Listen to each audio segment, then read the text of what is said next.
रूस का अगला टारगेट फिनलैंड हो सकता है और फिनलैंड को रूस से बचाने की जिम्मेदारी भी अमेरिका पर है।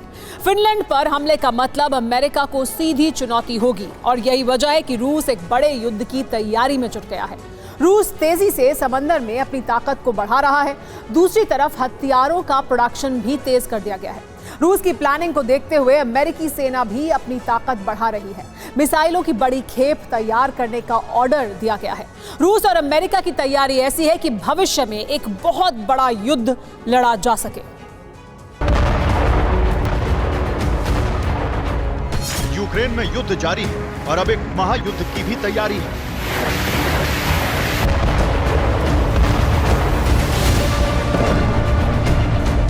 दुनिया के दो ताकतवर देशों की प्लानिंग और एक्शन से अब यह यकीन होने लगा है कि यूक्रेन युद्ध का दायरा बहुत बड़ा हो सकता है।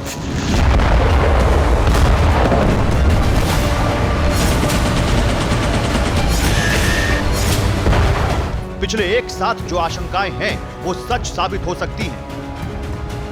अब सिर्फ रूस ही नहीं बल्कि अमेरिका भी हथियारों का जखीरा जुटा रहा है। समंदर में तैनाती बढ़ती जा रही है।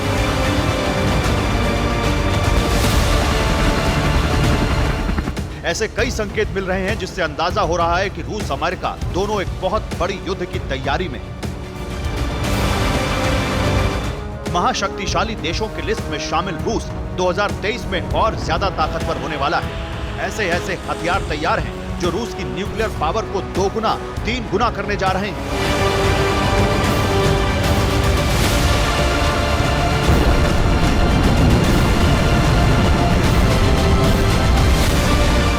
दुनिया में सबसे ज्यादा परमाणु हथियार रखने वाला देश अब ऐसे बॉम्बर, सबमरीन और मिसाइलों से लैस होने जा रहा है जिससे दुनिया में कहीं परमाणु बम वाली तबाही मचाई जा सकती है।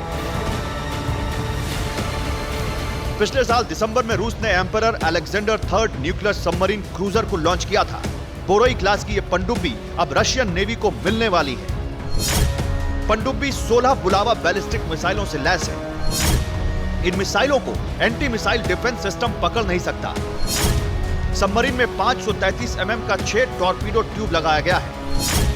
परमाणु शक्ति से चलने वाली पनडुब्बी महीनों पानी में रह सकती है।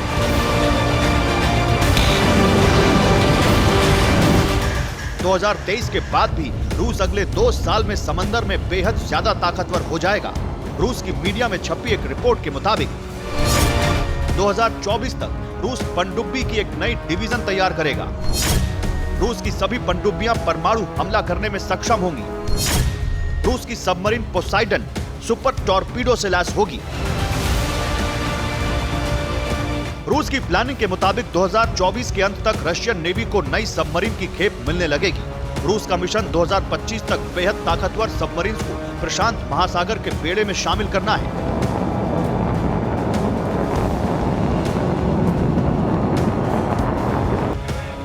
जनवरी में रूस ने नई न्यूक्लियर सबमरीन जे सुवोरोव को भी नेवी में शामिल किया है।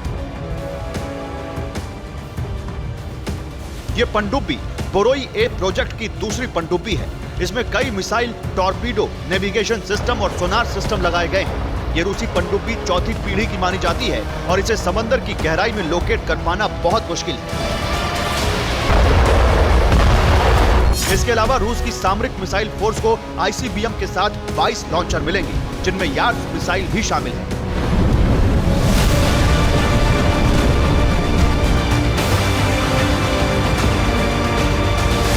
रूस की वायुसेना भी लगातार खुद को अपडेट कर रही है।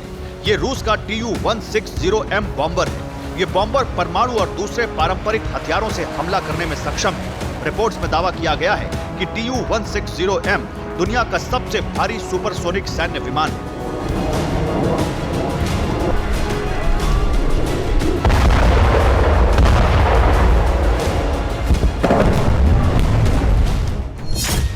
Tu-160M स्ट्रैटेजिक बॉम्बर का प्रोडक्शन तेज कर दिया गया है। 3 strategic bomber Russian aerospace force को मिलने वाले हैं। Tu-160M के अलावा Tu-95MS का प्रोडक्शन भी पहले के मुकाबले 2 गुनी स्पीड से हो रहा है।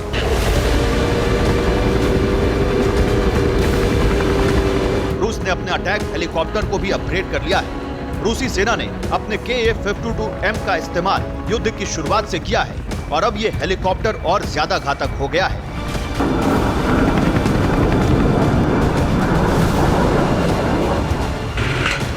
नया helicopter Kamov 52M composite heated rotor blades और एक बेहतर एयरबोर्न डिफेंस सिस्टम से लैस है। यह हेलीकॉप्टर को man portable air defence system से बचाता है। हथियारों के प्रोडक्शन की देखरेख रूस के रक्षा मंत्री सर्गेई शोइगु कर रहे हैं। सोमवार को रूसी रक्षा मंत्री हथियारों की फैक्ट्री में पहुंचे और प्रोडक्शन की रफ्तार की जानकारी ली।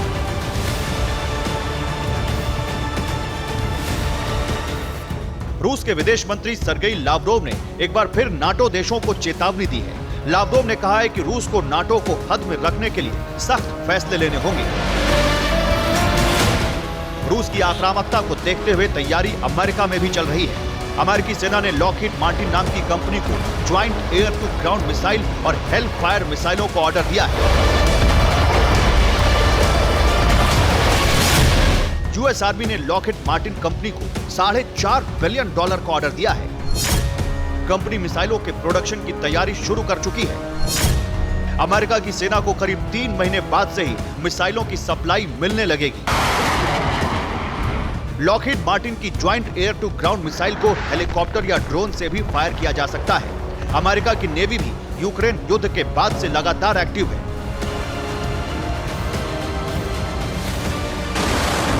अमेरिका ने अपनी नेवी को फिलहाल 3 अहम लोकेशन पर अलर्ट रखा है। रूस के अलावा नॉर्थ कोरिया और दक्षिण चीन सागर पर लगातार अमेरिकी नेवी की नजर है। अमेरिका की लिस्ट में अब ईरान भी है। अमेरिका की नेवी ने इजरायल के करीब आकर ईरान को चेतावनी दी थी। अमेरिका की वायुसेना ने भी खुद को युद्ध के लिए तैयार रखा है। अमेरिका की वायुसेना साउथ कोरिया के साथ कई बार युद्धाभ्यास कर चुकी है। अमेरिका और रूस में जिस तेजी से हथियारों का प्रोडक्शन जारी है, उससे अंदाजा हो रहा है कि दोनों देश खुद को एक बड़े युद्ध के लिए तैयार कर रहे हैं। Bureau report, TV9 Bharatvarsh.